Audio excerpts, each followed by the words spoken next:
Coming to you from the Forge of Freedom studio in the heart of America. A podcast dedicated to preserving freedom and inspiring personal success.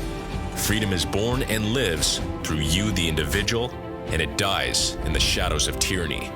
Motivating our listeners to become well-rounded, freedom-minded people with the body of an athlete, the mind of a stoic, and the spirit of a warrior.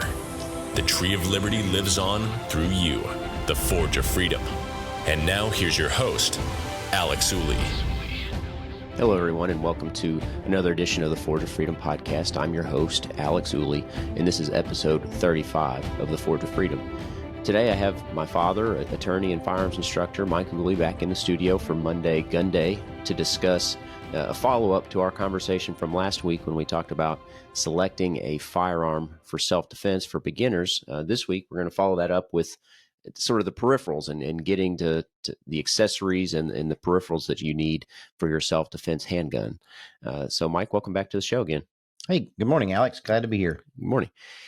So remember last week, if you watched the show, that we talked about how overwhelming it can feel when you're just getting into the self-defense firearms world, and how when you go to the gun shop, you find all kinds of information. You have an abundance of information online, and so often people feel sort of lost in the deluge of information. And I think that's not only true for the firearm itself, but especially, maybe even more so, for the accessories and the peripherals for that firearm. So that's what we're going to get into a little bit today, is talk to you about, of course, we're not going to give you all the answers. This is in a lot of ways a very personal decision and a personal journey, but we're going to give you some guidelines, some things we think you should be looking for with respect to peripherals and accessories for your self-defense firearm. So with that said, we always like to start out these episodes talking about the importance of training and the rules of safe gun handling.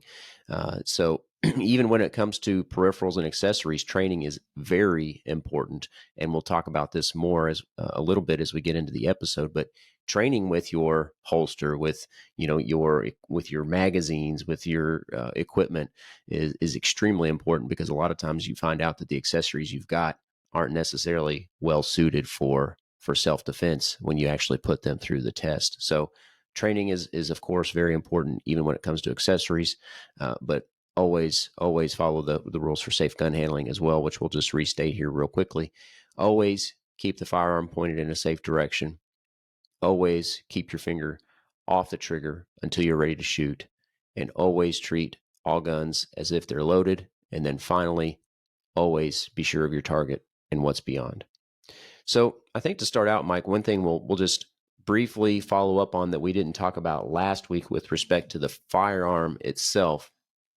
It's not really an accessory, but we didn't talk about the external safety and whether or not people should have an external safety on their firearm. You want to talk a little bit about that before we jump into the accessories and peripherals? Yeah, and this will, I think, serve as a natural segue to one of the first accessories that I can talk about this morning as well. An external safety, and we're not here to say whether you have to have an external safety or not, except with a 1911 single action gun, you're going to have an external safety no matter what. And the matter of fact, you have more than one external safety, because you have the grip safety, a thumb safety, and really the only question is whether you want an ambidextrous thumb safety. So some guns you're going to have an external safety no matter what. And by the way, I just should say, some people say, hey, do I want a safety on your gun? No matter what gun you have, there's going to be some sort of safety device or there's going to be some sort of safety on the gun. Now, it may be passive and you may not notice it and have to consciously operate it. But we're talking about an external safety that you would usually operate with your thumb. Turn it, the safety has to either be on or off, fire or not, with respect to your pistol. A lot of what we see is a lot of particularly novices, they absolutely think they have to have an external thumb safety, and that's fine if that's what you want. But we also find out that novices also have a particularly difficult time operating a firearm with an external safety, particularly if they're put under a little bit of stress, they forget to engage it or disengage it. So that's something you're going to have to decide on your own, whether you want that external safety. A couple things you might think about. Sometimes those external safeties are rather flimsy. They're made out of plastic. They can be damaged in a fight, or you drop them or whatever. That's one thing that you have to consider. But all I would tell you is, if you're going to go with an external safety, a thumb safety, make sure that you integrate that into your training to an extent that is just absolutely automatic in terms of your operation of that safety, when it goes on, when it goes off. We won't get into that right now, but it has to be what we've talked about in previous episodes. You have to be trained to a level of unconscious competence. That means it just happens automatically and you don't have to think about it. I can't tell you how many times I've seen people on a range, particularly when they're just put under a little bit of stress from training. They go up to the target, they get ready to fire, they can't fire, they press the trigger and the gun doesn't go off and they can't figure it out. It's because they didn't have the safety off, disengaged. So it's an extra element. Nothing wrong with it at all, but I'm not sure that people think through it completely with respect to whether or not, in the long run, at least, they really want that external safety. For instance, we talked about last week Glocks and a lot of striker-fired guns. A lot of them, the Glocks in particular, that most police use, for instance, there are no external safeties. Yeah, no external safeties. Well, there are passive safeties. So there are things like on a Springfield that have a grip safety. You don't have to think about disengaging the grip safety. Just when you assume a good grip, the safety is disengaged. With the Glock, it has the pad of the trigger safety on the trigger, the face of the trigger. But like you said, in training, just when people are put under sometimes not even a time constraint, they forget to disengage the safety, and that's an action that has to be second nature. Like you said, when we talked about the levels of competence in previous episodes, it has to be something that's unconsciously competent in your level of competence and in your training. So that's something that I think people woefully underestimate. So if you want a thumb safety, or if you want a firearm with a thumb safety, just make sure you train that and repetitively so that it does become second nature. Yeah. And speaking of repetition, one of the things that I came from was a hammer fired 1911. And traditionally, when you reholster, well, not just a 1911, but firearms with an external hammer, you're generally, just as an added degree of safety, you'll put your thumb over the hammer, or between the hammer and the slide, so that if something happens, and we're not necessarily worried about pressing the trigger with our index finger, but if something happens and you get a shirt tail or a jacket tail or a string that ties a firearm at the bottom, it's not a firearm, a jacket at the bottom, you get something like that in the trigger guard, and you particularly if you don't do it easily, you can get something in the trigger guard. It presses the trigger and it goes off. I've seen videos of that happening to folks, and it has happened to folks when they're reholstering. So one of the extra safety things, you can put your finger behind the hammer, and you're controlling that hammer, which controls whether the firearm will discharge a round or not. Well, one of the things you can get for these striker-fired guns, which don't have a hammer, is what's called, at least for the Glocks, is called a striker control device. And right now, Langdon Tactical, and I think we'll put that in the show notes, sell these things. I call them a gadget. I'm not sure who named it a gadget, but it's basically a plate that you put on the back of the slide of the Glock, and it sort of serves the same purpose as what we do with a firearm with a hammer. We put our thumb over the back of that striker control device, the back of the slide, when we reholster, and that prevents the striker from fully cocking, I guess is the word we want to use, or you notice it if the trigger incurs any resistance when you're reholstering. So I would encourage folks, right now it's just for Glocks, I think. I'm not sure there'll be provisions to make it for other firearms in the future. And frankly, that's probably the only reason I carry a Glock, is because I can get that, and it makes it, well, I shouldn't say the only reason, but a big reason, but it gives you that extra degree of security when you're reholstering a firearm. And usually, and I don't have any statistics I can cite to, but I would suggest to you that 2 times when there is a particularly high risk of a negligent discharge is when, based upon at least my study, is when people clean their guns. They're negligent there. And the other areas when they reholster. People do it very quickly, don't pay attention, and bad things happen when they reholster. So that helps. The striker control device helps with that period of time when we're handling our gun and reholstering. Yeah, and that's one thing that people, I think, where they make a mistake is when they reholster, they try to do it too quickly. And that's an administrative action. You want to unholster and shoot quickly if your life is in danger and force is required. But when you're reholstering, presumably the threat is gone, and that's an administrative action. You want to make sure that you do that carefully, slowly, and make sure you don't have a negligent discharge when you do that. Yeah, that's kind of one of my pet peeves. You'll see even trainers do this a lot.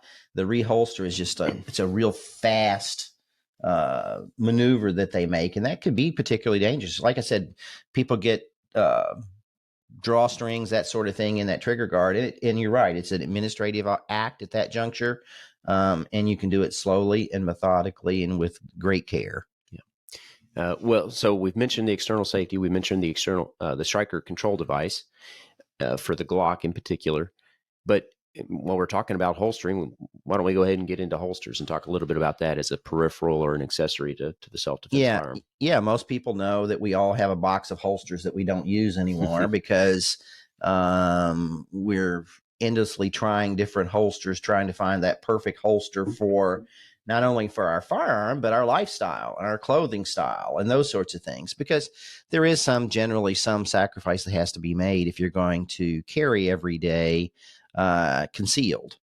Obviously, form-fitting tank tops don't hide a firearm carried outside the waistband in a 3 o'clock or 4 o'clock holster, or a holster carried at the 3 or 4 o'clock position. And by that, I mean 12 o'clock is your nose facing forward. 3 o'clock would be your right side. A little bit behind that would be 4 o'clock. Anyway, one of the choices you're going to have to make with respect to these holsters, first of all, we find that a lot of people, they research the firearm they want to the nth degree. They read everything. They talk to everybody. They finally arrive at the firearm they're going to buy, their first firearm, or at least their first firearm that they're going to use for self-defense or potentially for self-defense. And they spend almost no time researching the holster. And they decide now they're going to save some money, and they buy the $15 nylon holster with the strap over the top that fits 12 guns. I mean, shoot, instead of getting a holster that only works for one gun, it's got to be better to get a holster that'll work for 10 just in case. And the answer to that assumption is no, that's an incorrect assumption. The fact is it doesn't work for any gun. It doesn't work for any gun well. So anyway, don't buy that $15, and I say $15. I'm showing, number one, I'm showing my age and my lack of complete appreciation for the awful inflation we've been experiencing as a result of the government printing money like a drunken sailor. Anyway, that's a aside. Topic for another episode. Yeah, topic for another episode. You're going to have to make a choice between what's called a Kydex. I don't mean to insult Kydex manufacturers, but that's a hard plastic sort of feeling thing. It's not plastic, I guess, but anyway, a Kydex or a leather holster. I'm traditional. I like leather, the feel of leather. I have leather holsters, but probably most people are going to go with a Kydex holster first off because they're a little bit cheaper. They're a little stiffer. That's probably what people are going to go for. But that's the choice you're going to have to make early on, is whether you want the Kydex or the leather holster. Well, the advantage to a Kydex in particular is that they don't lose their form over time. That's number one. Number two, they're made so that they fit the firearm exactly. I mean, it's made for the specific model of firearm that you're carrying, and the leather holsters are too. But the nature of leather is that it can't form fit like the Kydex can. Yeah, and once again, I'll kind of defend leather a little bit, being the older guy here. I think you're right generally, but I mean, if you buy a really top quality leather holster, they are form fit to your firearm as well. But here's the thing about those, um, in my estimation, is one guy's opinion. I think it's harder to buy a quality leather holster than it is to buy a quality Kydex holster. I think there are far fewer folks out there that make quality leather holsters, just because I'm not sure the skill level it's one of those old fashioned skills maybe. I don't know that for a fact, but it seems like it's much harder to buy that high quality leather holster. They're going to cost a lot more. So I mean, for instance, some of the I don't no affiliation with anybody in terms of holster manufacturers, and there are lots of smaller holster manufacturers out there, but if you're going to buy a leather one, you probably ought to at least take a look at Galco. Their holsters are going to be high quality. One thing that about leather holsters I will mention, and we talked about reholstering earlier. A lot of, at least some leather holsters, they're more difficult to reholster the gun because the top's not as stiff, that sort of thing. Mm-hmm. So whereas a Kydex is going to be stiff no matter what. So you got to consider, number one, what the material is. Is the firearm made for your gun in particular? And then what kind of material is it? Is it nylon? Is it Kydex? Is it leather? Yeah. But the next thing is, how are you going to be carrying the firearm? And then we traditionally, when there are lots of different ways, and we're not going to talk about shoulder holsters, but we probably won't talk about appendix carry much today, but that's kind of a thing that's become very popular in the last 3, 4, 5 years. But first thing you're going to have to decide is whether you want to carry inside the waistband or outside the waistband. And that's probably pretty self-explanatory. What that means is your holster in your gun for inside the waistband carry is inside the waistband of your pants. Now that's advantageous because it's a little more concealable. It's generally going to be a little tighter to your body. And you're not going to, it's not going to be as difficult to cover with an outer garment. Versus outside the waistband is pretty much what it says. It generally will attach to your belt, but the holster will be outside your pants, and maybe a little bit more difficult to conceal. In my experience, outside the waistband is probably going to be a little more comfortable. Depending on how you wear your pants, it can be difficult to get, sometimes depending on the size of your gun, it can be difficult for some people to get that firearm inside their waistband comfortably anyway. So that's one of the other things that you're going to have to decide. And frankly, I don't think it's a matter of decide. Probably, as I think about it more this morning, you're probably going to get both. Yeah. And generally what I do is every day I'm inside the waistband carrying, but on a range or whatever, sometimes anyway, I'll do outside the waistband. Yeah.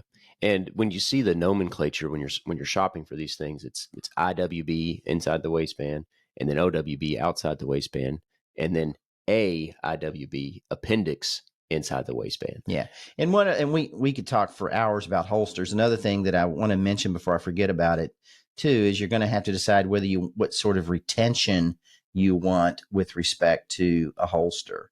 And by that, I mean, is there some other action you have to take to get the gun out of your holster other than just pulling it out of the holster in the course of a regular draw stroke?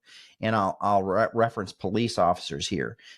Generally speaking, I think it's the case that law enforcement officers, they carry what's called outside the waistband. You see them; they've got their holster on. I'm talking about uniformed officers, and it's out there on their side at about the 3 o'clock position. Now, of course, I don't know every police department in the country, but they're going to have some sort of retention on that firearm, so somebody can't come up and just pull it out very easily. They're going to have, I think most of them now have some sort of thumb retention system, and they're going to have to act in some way with their thumb to sort of unlock. It's usually related to locking the firearm in the holster through the trigger guard, but they're going to have to perform some function with their holster in order to pull that firearm out. And that's something that you may want to think about if you're open carrying. That is, the firearm is not concealed. As a matter of fact, I would say you shouldn't only suggest it. I'm not only suggesting it, I would absolutely recommend that you have some sort of level of retention if you're going to open carry, which we don't recommend that you do. But if you're doing that, you need some sort of retention, just like law enforcement does that are in uniform. And I think it's useful here too to mention one retention holster in particular, and that's the Blackhawk, what's often called the Serpa holster. We're not fans of these. They're very popular. I even still see law enforcement using them from time to time. But these particular holsters have the engagement device or disengagement device to release the firearm from the holster on the outside of the holster, and you use your trigger finger to deactivate or release the firearm from the holster. And the problem is that when you use your trigger finger to release the firearm from the holster and you unholster the firearm, your trigger finger has a tendency to go to the trigger as you are pulling the firearm from the holster. So we are not big fans of these holsters. In fact, there are lots of reputable training organizations that do not even allow them in their training classes because they are susceptible to negligent discharges. Yeah. The ones that's why I mentioned earlier. I have some holster. It's a Safari Land, which they make some very good holsters, but you disengage the lock, so to speak. I'm not sure what the nomenclature ought to be using is here, with your thumb. Mm-hmm. I'm only using my trigger finger for one thing, and that's to keep index it high along the slide, or when I'm ready to fire, it goes, I'll use it to press the trigger. So we don't want to confuse what we're using our index finger for. Yeah. So we've mentioned a few brands here. You mentioned Galco earlier, makes some great leather holsters. They also make Kydex holsters. Vetter is another great manufacturer of holsters. T-Rex Arms, Comtac, A-Holster, Safari Land, Crossbreed. There are lots of great manufacturers. And part of the problem with shopping for a holster is that it can be difficult to find a place to go and try them out or to hold them, to see them. Unlike a firearm, you can go to the gun dealer and they often have all types of firearms, but usually a pretty limited selection of holsters. So this is why a lot of times people end up with a whole bin of holsters. Do you have any recommendations about what to do to look for a holster other than just looking at them online? Well, maybe you'll put some links in the show notes here, but I would start with these manufacturers. I would also suggest that you if you get training, talk to your trainers, talk to other folks that use firearms. You can talk to competitive shooters, although I will caution you with respect to competitive shooters, make sure, and a lot of those folks carry, but competitive shooters are using holsters to be competitive. That is to say, they're trying to cut time in some sort of course of fire. So what they use during the competition may not be what you want to use during or for self-defense purposes for carrying. So that's the best thing, is just to talk to people. And training is really, I mean, we always have a bunch of holsters with us at our classes. Yeah, and people can try them. But like I said, if you want leather, I would start with Galco. If you want Kydex, you probably want both. Vetter holsters, that's what I carry. I like those. In a Kydex holster, I like to be able to adjust the tension. I'll give you a couple pointers. I like to be able to adjust the tension in one if I can. They allow by that. Tension, you mean how tightly it holds? It holds the gun. Yeah. So look at these manufacturers. I don't think any of these manufacturers we've mentioned, you'll see in the show notes, make a bad holster at all. Mm-hmm. I mean, some people, it's sort of like, do I like vanilla or chocolate? Some people may like one a little bit better than the other. But I guess the big thing is, don't shop based solely on price. You generally get what you pay for. I don't know what else to tell folks. Yeah. Sometimes if you're lucky enough to have an industry trade show close to you, that might be a good resource. Like the Great American Outdoor Show or our NRA annual meeting or something like that, where a lot of these manufacturers are present with booths and their products. That's a great way to test them out. But like you said, Mike, I think training, talking to people who have spent the money and oftentimes wasted money buying holsters they don't like, those are the best resources lots of times. Yeah, and I don't want to diss on local gun stores, and I think folks ought to patronize local gun stores. Please do that. We need them because the ATF's trying to shut them down. So we need to patronize them, but it's difficult for local gun stores to carry every holster for every gun. I mean, it's just be phenomenal amount of inventory. So it's hard for local gun shops to have what's available for you to test out. And unfortunately, I think a lot of times that's why they carry the nylon holsters that fit 4 different guns or whatever it is. Yeah. And that's what people walk out with when they buy a gun. Yeah. Make sure whatever you do, whatever holster you get, one thing I'll mention just as a safety protocol. I mean, one of the things we're trying to do, a holster is a safety device. Make sure that it covers the trigger and trigger guard of your firearm. Yeah. Yeah. That's one of the most important components of a holster is to cover the trigger so that, you don't have the negligent discharge we've been talking about. Yeah. And if you're carrying, for instance, a holster or a gun in your pocket carry, it needs to be in a holster. In my mind, even a revolver, it needs to be in a holster, and you need to have the trigger and trigger guard covered. And we're not even talking about purse carry today, which we're not super fans of, just because, you can be separated from your purse. Somebody can take your purse. But in my mind, if you're carrying a gun in a purse, it ought to be in a separate compartment, trigger and trigger guard covered in a holster. You still need to do what you can to make it easily accessible, but it has to be safe. Yeah. Yeah. We're even fans of keeping the firearm in a holster if you have it in a bedside safe. Because if you reach into the bedside quick access safe in the middle of the night and you pull the firearm out, you don't want to accidentally pull the trigger as you're pulling the firearm out of the safe. So we're a fan of keeping the firearm in the holster at all times, really, until you need to use the firearm. So even when you put your clothes on in the morning, it should be in the holster. When you take your clothes off, it should be in the holster. Yeah, and we probably we're going to have a third episode to talk about peripherals so we don't move on. But I guess one of the things I would recommend you do, find somebody that carries every day and find somebody that carries a lot. I mean, not only every day, but has done it for a long, long time.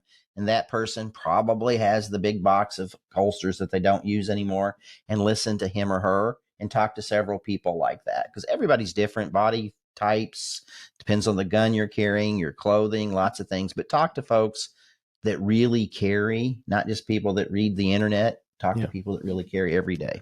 One topic, we'll move on from holsters. One topic that we'll discuss in a separate episode, we'll just touch on briefly, is ammunition. And I think we'll dedicate an entire episode to selecting ammunition for self-defense and for practice. But ammunition, there's all kinds of resources out there as well. One thing I'd like to point out just briefly, a great resource, one of the best resources on ammunition is the website Lucky Gunner. They sell ammunition, but they also have a blog and a bunch of videos that they've produced. Chris Baker in particular is behind the videos, but they have an excellent resource there at their website and all kinds of information about ammunition. So definitely encourage you to look at that, and we'll be releasing an episode at a future date about ammunition in particular. Anything else you want to say about that, Mike? No, because I'll start down that rabbit hole and we'll be here for a long time. So I think that's a great separate discussion. So I want to get into a few other, we've talked about holster. Want to get into a few other peripherals here. We've got quite a few here that we think people should consider. You want to mention just a few of them, Mike? Yeah, I can go through some things. First of all, one of the things that we notice in classes or talking to folks is a lot of times they buy a gun and then they want us to show them how to do what, clean the gun, take it apart, put it back together. But one of the things I'd encourage people to do is get and this is probably mostly male oriented, but actually read your owner's manual. I mean, Smith & Wesson or Ruger or whomever, these manufacturers, they put a great deal of effort and time into putting these things together. Now, unfortunately, we're lawyers, so we can diss on lawyers. A lot of it's written because of the lawyers, and it's kind of incredibly redundant. Anyway, I think anybody can diss on lawyers. It's okay. It's all right. So, and they do, and usually rightly deserved. Yeah. But anyway, read your owner's manual. There's a lot of information in there. I used to joke with Ryan, read a book. It's where they keep all the secrets. So anyway, Ryan's my other son. My brother, yeah. Anyway, Another thing that you're going to have is eye protection.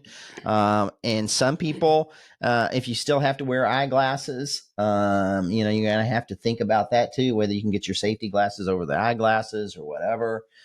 Make sure you get safety protection, and there's some sort of standard out there, an ANSI standard. I can't tell you what it is off the top of my head for shooting, but make sure you get shooting glasses that are designed for shooting. Shooting glasses for shooting. And there are different colors and those sorts of things. They make a little difference. I guess because of older eyes, I like the ones that are a little bit amber colored, but it doesn't matter. You just make sure they're designed for shooting. Hearing protection. Make sure you spend time and money on that. A lot of times too, I think that's another thing people don't research, the hearing protection. We're big fans of electronic hearing protection that goes over the ears. It's the little headset kind of thing. They're not terribly expensive. What do you think? $50? $50-$60 gets you a decent set. Yeah, as opposed to 20 for the ones that aren't electronic. And by electronic, I mean they have some sort of chip or something, some sort of mechanism where you can actually hear regular conversations on the range, which is important for safety and training. But when there are loud noises like a gunshot, it muffles that. So that's what we mean by electronic, and you can adjust them and that sort of thing as well. You can also get foam inserts. You can get rubber inserts. You can get custom inserts as opposed to the over the ears thing. A lot I wear, especially inside, I'll wear inserts and muffs, the electronic muffs at the same time. So anyway, I'm not necessarily a fan of just the plugs in the ears because I'm not a doctor or anything, but it's my understanding you can still get hearing loss just because of the repercussions on the bones around the ear.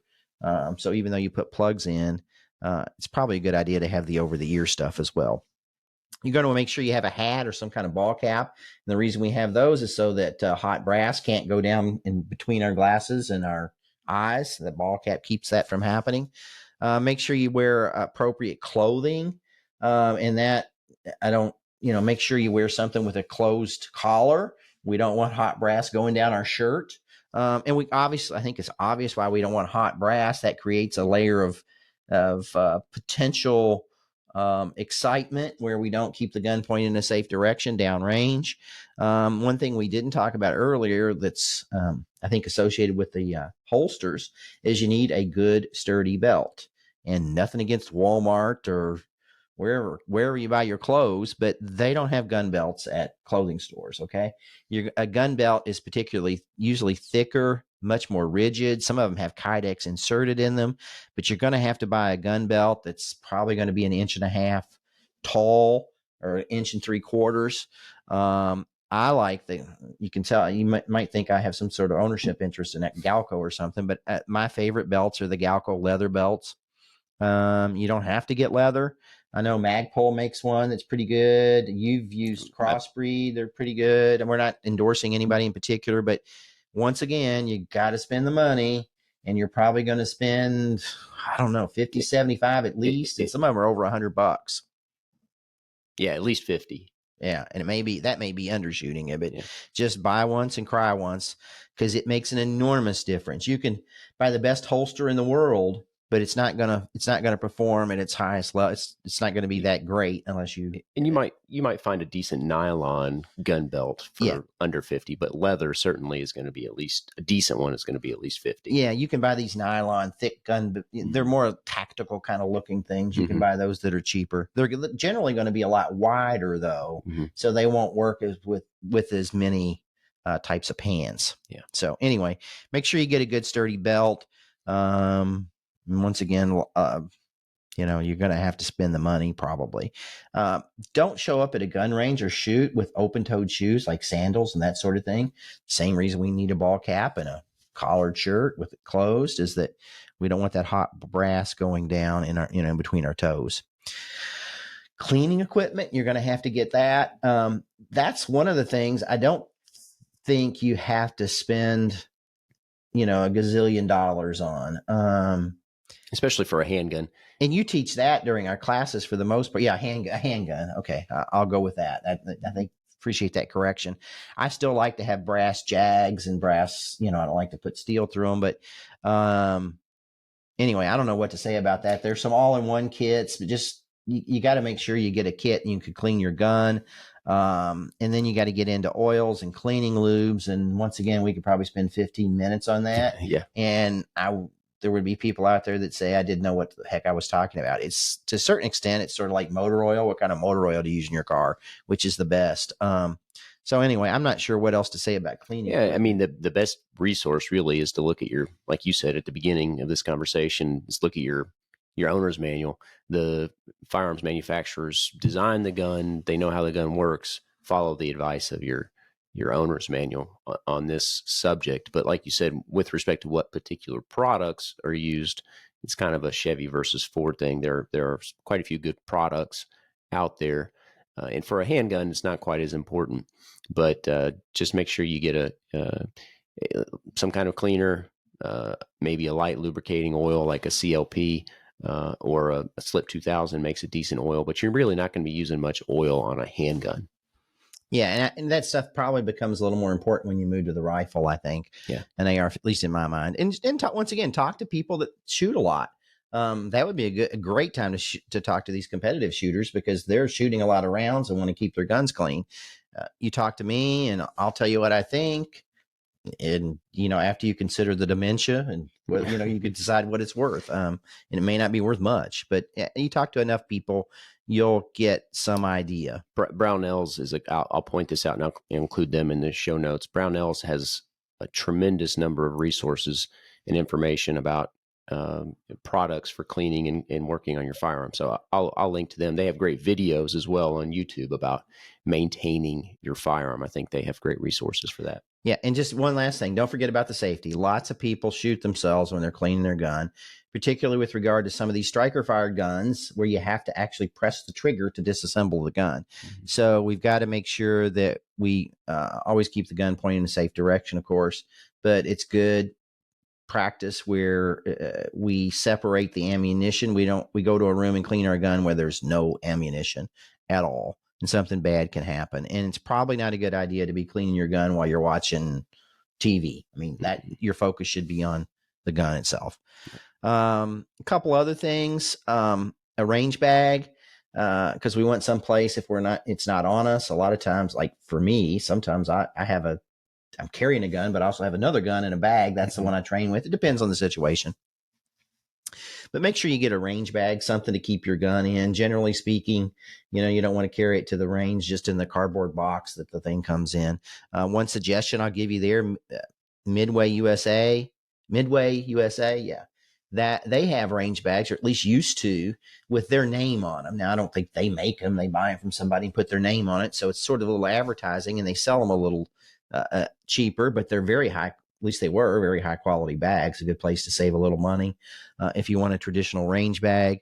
Some people like more of instead of a bag, like a satchel little bag, they like a backpack. That's, your mileage may vary, but make sure you get a good bag. And believe it or not, by the time you get your hearing and your hearing protection and your sight protection, your extra magazines and your reloaders, blah, blah, blah, you're going to need a bigger bag than you think when you go to the range. Yeah. A range bag, it comes in handy, especially when you're going to training. Yeah. Yeah. So another thing that I would encourage you to get is make sure it was safe storage. We need to think about that. Every new gun sold in this country now has at least a little cheap keyed lock of some sort. That's fine. I actually like those, except I don't like the keyed ones. You can buy them and they're kind of hard to get. I like combinations. So I keep those extra ones. I keep them in the car or truck, whatever, even. So if I have to go somewhere that's a impermissive carry, I can, because I hate to lock a gun in a vehicle. I think it's awful. It ought to be on you. But if I have to do that in some scenario, at least I've got a way to lock them up. And I'll use those. But you can get everything from those little wire or cable locks to little small safes to huge safes. So just make sure you have some sort of safe storage from your firearm. Generally speaking, if the gun is not under your immediate control, it ought to be locked up in my mind. Yeah. And one thing, I just go back to range bag real quickly here. Okay. One thing, I was actually talking to somebody about this yesterday, that we like having a dedicated bag for your firearms, a range bag that you use, rather than some just some ordinary travel bag that you use for travel, because guess what? People oftentimes don't get loose ammunition, don't get gunpowder residue, whatever, out of their bags, and then they get flagged by the TSA when they're trying to fly on an airline or go to jail. And because they've inadvertently carried a firearm, or more often, some ammunition that's been left in their bag inadvertently to and through the TSA checkpoint. And I've had to represent a few people for this mistake that often ends up costing a fair amount of money. So we like having a dedicated range bag for that purpose as well. Yeah, I'll just say some very smart people just simply make a mistake and go to TSA and they forget about that gun or ammunition or whatever, because folks are in such a hurry. But anyway. So one thing we've got here on our list too to talk about, Mike, is a flashlight. You and I have gone through quite a few different flashlights, but I think we've got some preferences. You want to talk about what to look for in a flashlight? Yeah, first of all, we're not talking about a weapon light. We can talk about that in a minute. And by a weapon light, I mean a light that actually physically, mechanically is attached to your pistol. Usually there's some sort of little rail in the front and you actually attach the light. So we're talking about a handheld light here. And one of the first things you're going to find out when you do some training, maybe not the first course you take, but the second one, you're going to be talking about the use of a flashlight with a firearm. And we're going to get into that here today, but there are a number of techniques about how we use a flashlight. And when think about it, particularly, for instance, home defense, you're probably, if you hear something, the front door crashes at 3 a.m., you're probably going to get a flashlight in your hand. So we need to be able to use our firearm with a flashlight. We need to understand the techniques, but we need to also be able to choose a firearm. Strike that. We need to be able to choose a flashlight. Generally speaking, I'm going to throw out some things here. I don't mean to belittle the stuff that you find at Walmart or wherever. Yeah, it's great for camping. It's great for camping, for things where your life doesn't, well, maybe it does depend on it when you're camping. I don't know, but it's great to, those flashlights are great when you need to look under your kitchen sink to see if it's leaking or whatever. But if your life depends on it, you're going to have to spend some money for a good flashlight. And I mean a good flashlight that you can drop or throw on a concrete floor and still pick it up every time and it still works. Mm-hmm. That's waterproof and that can take on. Remember we talked about Colonel Cooper a few episodes ago, and we talked about he had to have a heavy duty pistol that could survive the rigors of combat. That's what you need for a flashlight. Some flashlight brands you might want to consider. And we'll talk about size in a minute. Surefire, Pelican, Streamlight. I mean, that's just some that I'm personally familiar with and use. There are others, but I think Surefire, American company, American made, is probably this gold standard. Yeah. And one thing we're looking for in a flashlight too, that most flashlights don't have at Walmart or even Bass Pro, they may have some at Bass Pro, but is there's a button on the tail of the flashlight that allows you to temporarily push on the light without actually having a click so that it stays on. And that's important because light discipline, when you get into more training, is extremely important. And you want to be able to have temporary on and off with the light. Yeah. And you need to be able to lock that out. You need to be able to make sure a light doesn't come on when you want it to come on too. But I would encourage folks, this is sort of visual, go to Surefire's website, go to Streamlight. I would encourage you to get, and there are different sizes. There's some that take it's going to be 6-8 inches long. They're going to be as big around as a quarter in diameter. That's what I have in my range bag in all my vehicles, in my bedside setup, all over the place. I have Surefire flashlights. That's what's on ARs. But I also carry one of these little, and Streamlight makes one too, one of these little Pelican lights. I carry it all the time, and it's amazing how much I use it for just practical everyday things. But it's something I have with me that I can use, and it'll survive all kinds of rigors. I've tested it out. Yeah, and if you're watching by video, you can see here, this is this little Pelican flashlight that has a tail button. If you're just listening by podcast, I'll certainly link to that in the show notes. Yeah, and then my bigger flashlights are the larger Surefires with the 1, 2, 3 battery, lithium batteries, which you'll have to do your own research on that. Go to Surefire's website. One other thing that I like to is This one that I carry every day has a pocket clip, but my larger Surefire flashlights, I have some sort of mechanism, and they make lanyards for them now. I like some way to be able to hold the flashlight so that I can still manipulate my firearm, like rack the slide or change a magazine without dropping the flashlight. Some of them I have like a little O-ring mechanism. It's hard to demonstrate here on podcast. Like I said, Surefire has lanyards, but you need some way to be able to manipulate the flashlight or manipulate the firearm while you still have the flashlight in your hand. Yeah. So that's a pocket flashlight. There are also, you mentioned the weapons mounted lights. I don't want to get into too much detail here. I don't think, I think it's okay to have a weapons mounted flashlight, but one thing that's people have to consider is you don't want to use your firearm as a flashlight, because wherever you're pointing your firearm or your flashlight, you're also pointing your firearm if it's attached just below the muzzle. So it's certainly something that's okay to have, but just make sure you consider that. And that's why we like having, even if you do have a weapons mounted light, we also like having a pocket light in case you need to use it without pointing your firearm at something. Yeah, I would encourage a weapons light. To me, is not a substitute for having a separate, distinct flashlight. You need to be able to use that separate flashlight, even if you have a weapons light.